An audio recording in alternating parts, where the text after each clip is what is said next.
What is up, everybody? Welcome to another fresh take. I got Vito with me. Trey Vito, how you doing, man?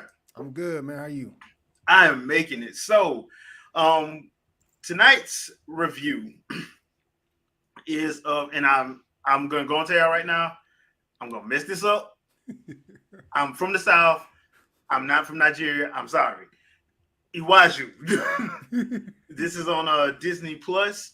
I did not know about this series until like a week or so ago.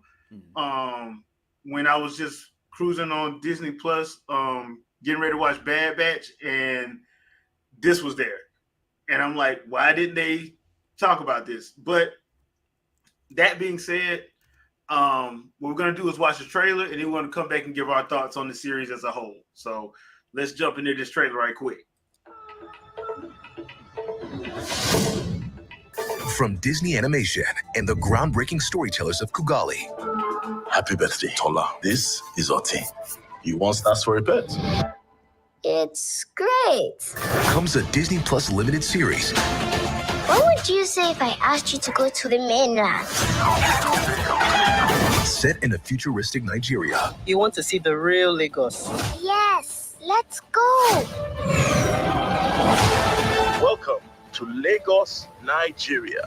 Tola, your daddy has done well for himself. This is how to fish in large rivers. Oti, where's my daughter?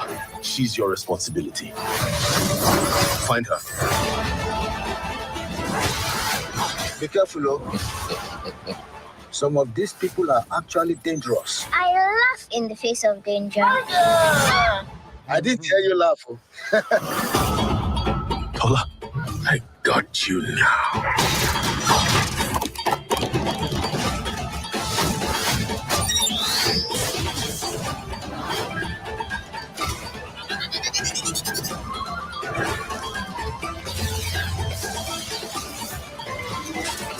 Oti. Go! Actually, kind of cute. I take that back. All right, so that's the trailer for Iwaju. Once again, like, because me and you, we did the review of Kizazimoto Yeah. last year, and I still watch that thing from time to time.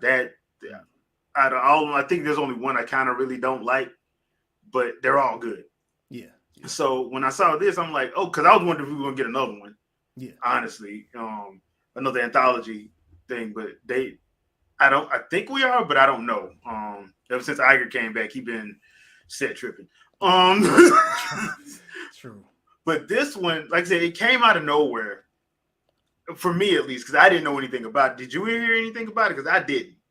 I did. Let's see.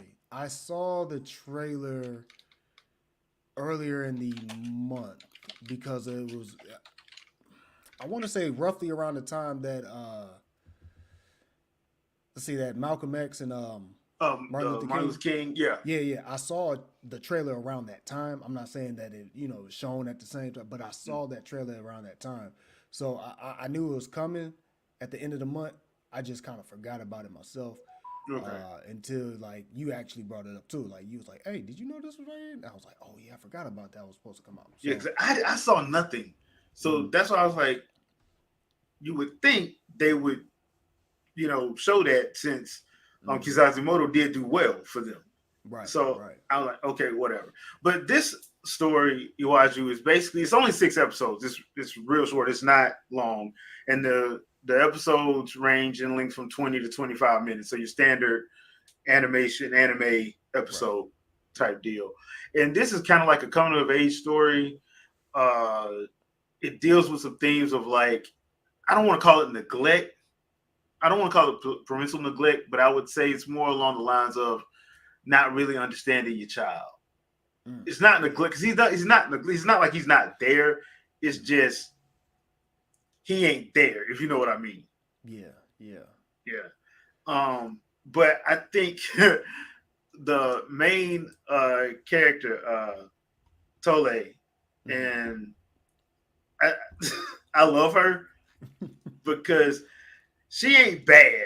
She's just, you Cute. know, she's a child. She's cute. She's 10. Yeah. You know, she's 10. Yeah. And where they live is basically like, all right, so I'm gonna put this in terms of Atlanta. Um, they basically live in Buckhead, and her homeboy, her best friend in there, Cole, he pretty much stays in Bankhead. Mm-hmm. That's essentially basically what it is. Yeah. You know, there's one island where all the, people just making a lot of money where they stay. Mm-hmm. And then there's another part of Lagos, Nigeria, where everybody else stays, basically. Yeah. Yeah. You know, and she stays on that, so she doesn't know anything about the real world, so to speak. And so she's so curious and wants to know because her dad is from there, Mm-hmm. but he, ever since he moved up, he's like, I ain't never going back there. So, Yeah. so he's just been like, okay, I'm over here. I got my work. Fully devoted to my work. I got my little girl, my little baby girl. I love my little baby girl, but you need to go in the other room. At least that's how I took it. Yeah. Yeah. From the episodes that, especially the first 3 episodes, is like that. Like he loved his daughter, but he just ain't there because he's working on his projects that he has for work. Right. The cast is actually a fun cast. This ain't nothing crazy. It is rated TV PG, but it's not like, it's because they deal with like kidnappings. I think that's why they did it, because like a lot of stuff that the main villain Bode is doing is kidnapping. So I think that's what gave it the PG rating, because it ain't really nothing crazy in there.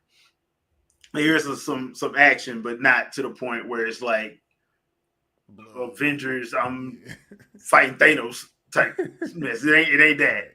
Right. It ain't that. But the animation is clean. I love the soundtrack. Soundtrack is dope. I like the way that I like the look and the feel of the environment, where they have some futuristic stuff in it, but they actually keep it kind of grounded to what, like, I'm thinking what Nigeria will look like, because the 3 dudes that made this are all Nigerian. So, because they have a nice making of featurette on Disney Plus. I love watching featurettes. Yeah. So, and those dudes are some good artists too. So, shout out to them. But those are the things that I liked about it. It's very clean animation. The story is actually pretty good, even though it's one of those stories we've seen over and over again. I like their take on it. A little bit more than the other stuff that I've seen. And plus, while it is predictable, there are a couple things that caught me off guard a little bit. And I was like, okay, that's a good one. I actually like that. So I enjoyed the character of Otine, which is the little salamander. Oh, yeah. Yeah, the salamander is off the chain. I like salamander. Yeah. I love the entirety of the cast. I think they did a pretty good job on that. What are some of the things you liked about it, man? So I like the fact that it's a part of this new outlook of Africa. You know what I'm saying? Instead of having that tribal type Warlord. of feel, yeah. That a lot of people are used to, that they portray in the media. Recently, I've been into a lot of African artists in the first place. Like I think I even said on my show, I've been reading some unique. It's called Unique Studios. Yeah, I love them. Yeah. So, and their main character, or their flagship character, their whole stuff starts off in Largos itself as well. So, it's fun just seeing that the city is getting praised and attention, and showing that what I'm saying, they're coming a long way. They're not this tribal thing that everybody what I'm saying thinks of. They're a nice city. What I'm saying, they're trying to build up. They're trying to they have culture still. What I mean, that's the big thing. They still have, they're grounded in their culture, but they're well amongst the times as well. I like the fact that this showed maybe the ideals of Wakanda. What I mean, that is a ongoing thing in Africa right now that they're trying to do, especially with Akon, talking about Akon City, which that's a wonderful idea. It's supposed to be kind of like a Dubai or whatever, but just that thought process. We just need thought processes like that to make that happen in Africa. I mean, the land is still rich with stuff, so you know it has a lot to offer. So I'm glad to see that this kind of highlights that, especially when the main character goes to the hood, you know what I mean, and sees like I've been missing all this culture, you know what I mean. Yeah. It kind of reminds me of Lion King, of course. They had a reference to that. Haha, laugh in the face of danger. You know what I'm Yeah. saying? That, of course, that's Simba, of course. But just to even have that particular storyline kind of, you know, be told in a different light, you know what I'm saying, is pretty cool. You know what I'm saying? It kind of gives, I guess, Lion King a little more relatable credibility to the African story, and it kind of just kind of helps mold along, you know what I'm saying, like this idea of what Africa really is. Because I mean, honestly, we over here in America, we don't know what Africa is really about. You know what I mean? Yeah. We only see what we see on TV. The And propaganda that was put. I remember the propaganda that was pushed when I was a kid, and I'm like, all they ever show was warlords and starvation. suffering, yeah. Yeah, that's all they show, and it's when I got to college, I found out that that's not even close to like it's some truth to that, but it's not the whole story. Yeah. So that's why we have a lot of people claiming my favorite phrase. Oh man, this is woke.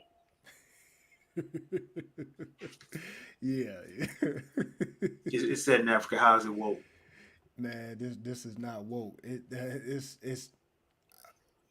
It's been woke. It's been up. This is up. Yeah, this is I've up. been Like, staying up. This is daytime working. This is work. yeah, That's like what it's this not woke, dude. This I really wish people stop saying that, but I mean that's the new word to say. Oh, you're acting black. You know what I'm saying? basically, yeah. You know what I mean? So I mean, because like we weren't saying that back with the new Africans. You know what I'm saying? We weren't saying about Pac. Pac, yeah, y'all were saying, oh yeah, Pac was woke. That's the new slang. But back then, y'all didn't say that. He was a revolutionary. You know Yeah. what I'm saying? So it's you know the times are changing, but definitely, man, this definitely was a good breath of fresh air. It reminded me of, like I said, that the one that we watched, the other Kizazimoto. Kizazimoto. Yep. Yeah. Yep. Kind of remind me a little bit of that. I thought it was going to be along the lines of that a little bit. The way the trailer was kind of, giving us some hints, but more or less, it still served its purpose. It still, I think it nailed the point across. Now I will say this: the kidnappers, the smugglers, they are smugglers. Mm-hmm. They are hilarious because bro got to do a better job of vetting. Mm-hmm. main villain needs to do a better job of vetting. That's all I'm gonna say. Yeah. Because to me, Miss Happiness should have been running stuff. Oh yeah. Because she yeah. had everybody trained. Yeah. Bodie was just 6'9", 380 pounds for no reason. Yep. Like, Yep. I do like his monologues because they were just funny Mm-hmm. to me. Because he sounded like he's one of those dudes that like to hear himself talk. Bad guys. So yeah.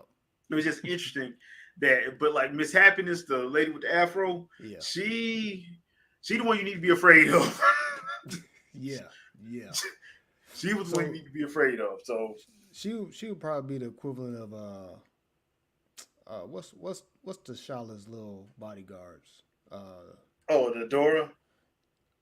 Yeah, was that the main one? Okoye. Okoye. It'll be the equivalent of Okoye, Yeah. except evil. Yeah. Yeah. And then, what about that the bald head dude? Didn't he remind you of another character on another? Yeah, he did. The boxer. I believe. Yeah, he was the boxer. Yeah.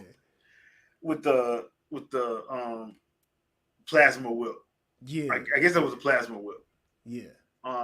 Like he reminded me of. I just couldn't place. I was like, man, I couldn't place him either because I'm like, I done seen so much stuff. I'm like, I done seen this character before, but I'm like, okay. I feel like it's another animation, and it's something recent.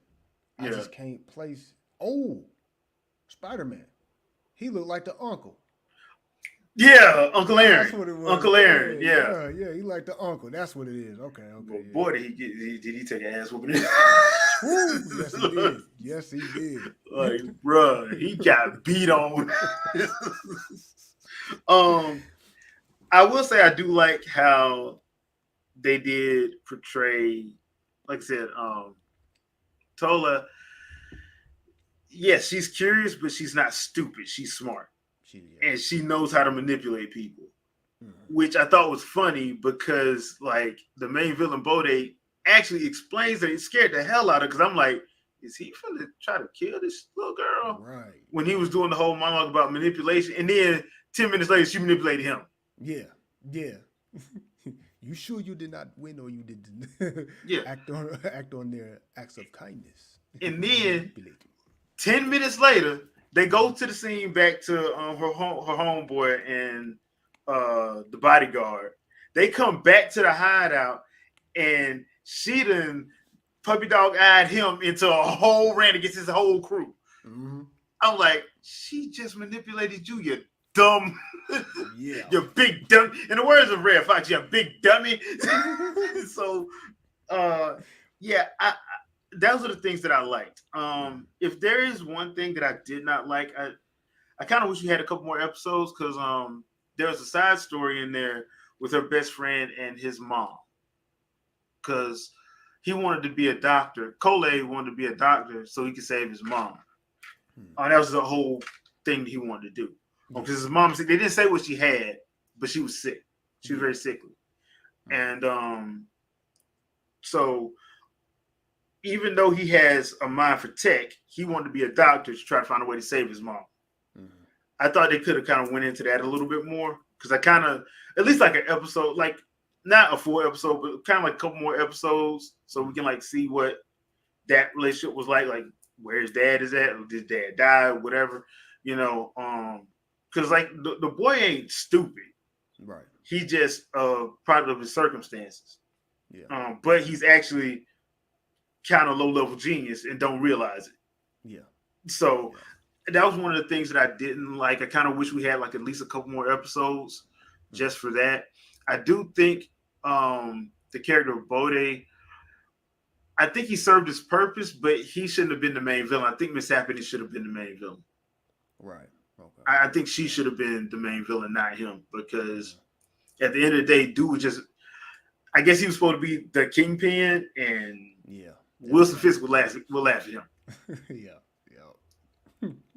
So, because like I said, Miss Happiness was the one that had everything in order and was running the ship. So, it's like, bro, she should be leading, not you.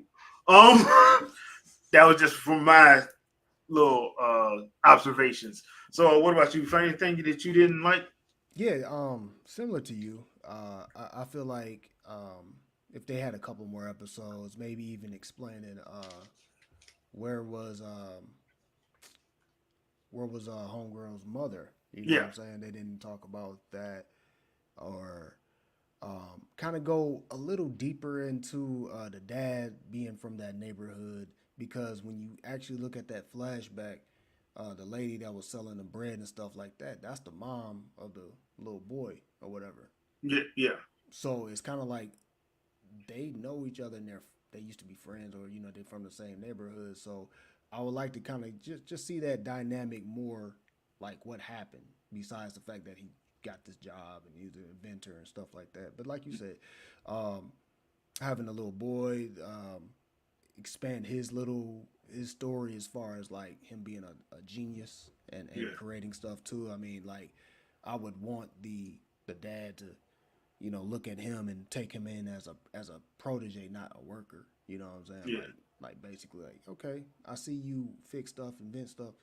We can do this together. You know what I'm saying? I'll help you, save your mom. So that's the only thing that I had coming away from this was just a little, I just want just a little more on certain topics. Yeah. Like sometimes there are certain series where a couple extra episodes ain't gonna hurt. Mm-hmm. Right. It's not gonna hurt. A couple extra episodes ain't gonna hurt. Cause I know I've said a bunch. Sometimes some of these shows, you don't need to be 13 episodes. You only need to be 8 episodes.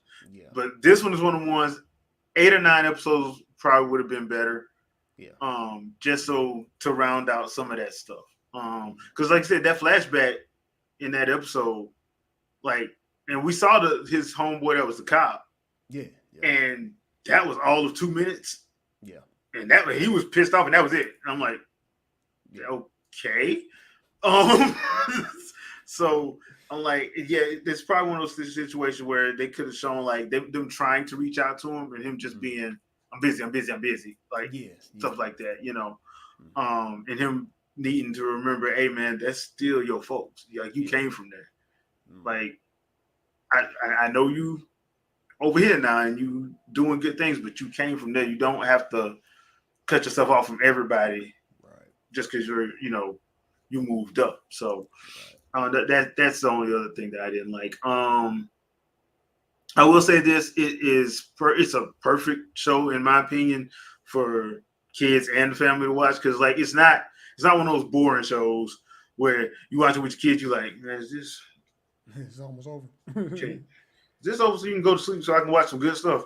It ain't one of those. Right. It's one of those where it's kind of like I found at least for me, I found it to be interesting. And I love the characters. The characters are awesome. They did a good job with the characters, making them likable. Even some of the bad guys was like they bad guys, and they kidnapping kids, but they kind of funny. Yeah. They kind of funny because they don't know how to take care of kids. Right. Which is on full display the last 2 episodes. It took hilarious.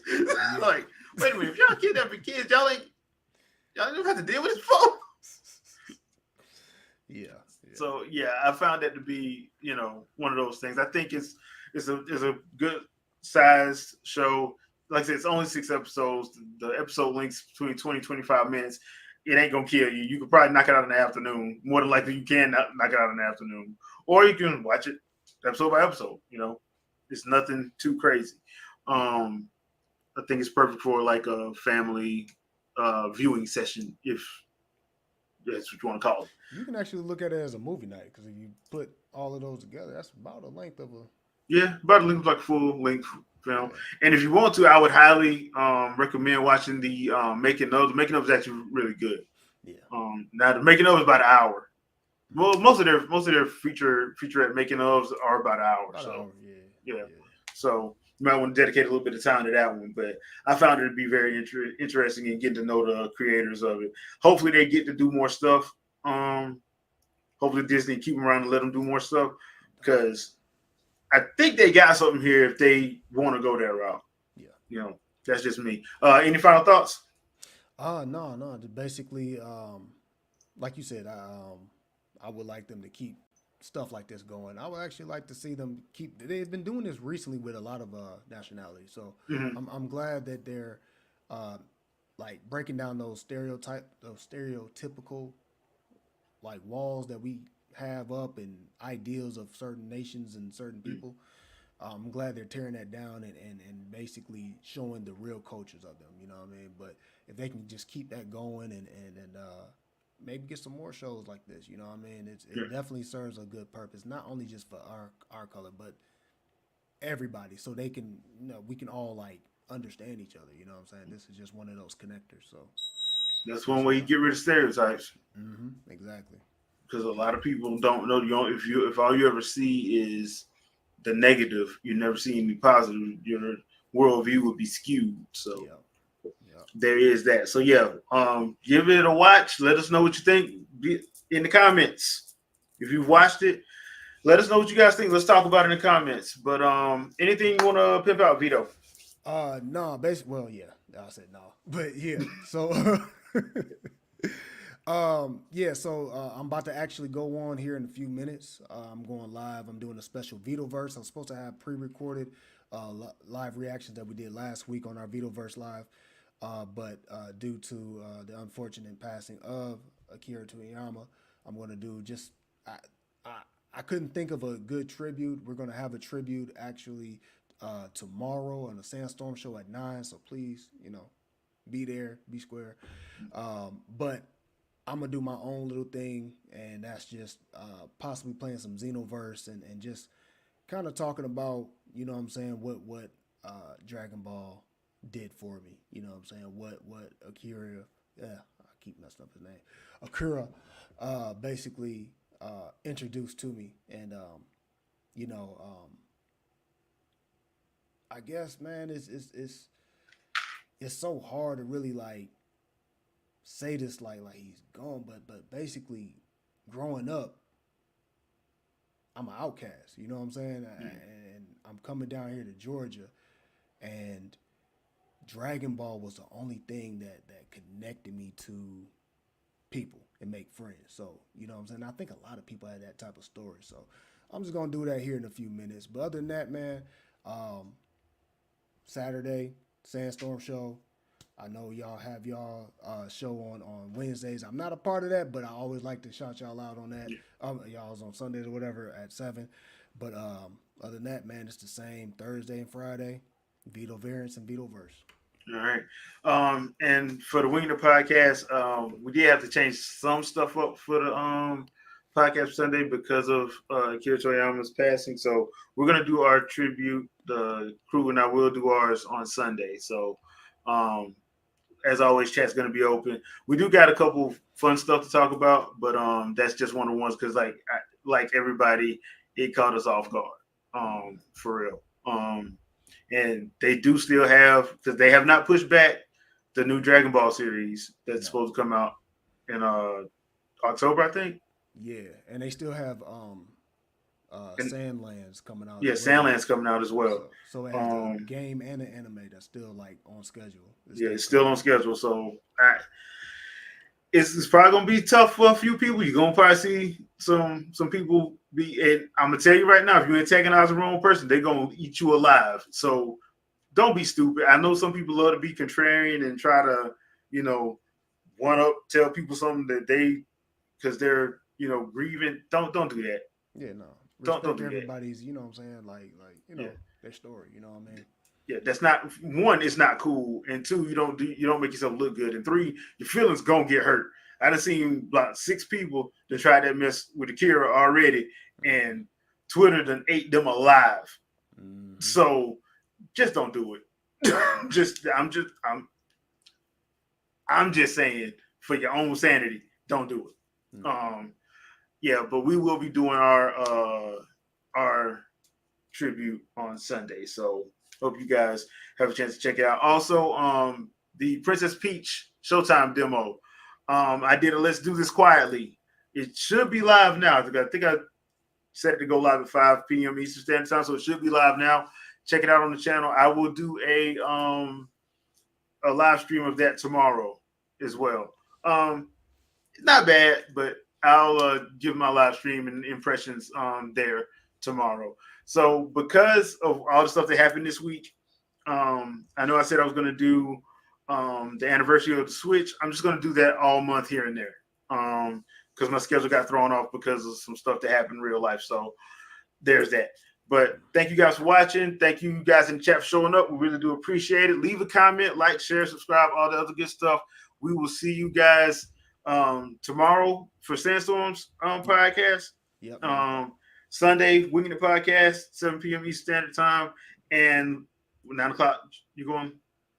Yeah, 9 o'clock. 9 yeah, o'clock. so just go over his channel after this, and we'll catch you guys on the next one. So peace out, people.